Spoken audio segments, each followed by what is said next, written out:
My personal rule is you can't call shotgun until you can see it. And you got to play by the rules and make sure you. The responsibilities of the person shooting shotgun are numerous, and they vary in importance. First of all, climate control. I mean, that's number one in my.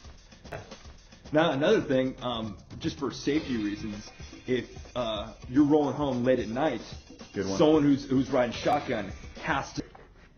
The person sitting in the shotgun seat is actually like a guardian angel. Host. You know, it's kind of like being like the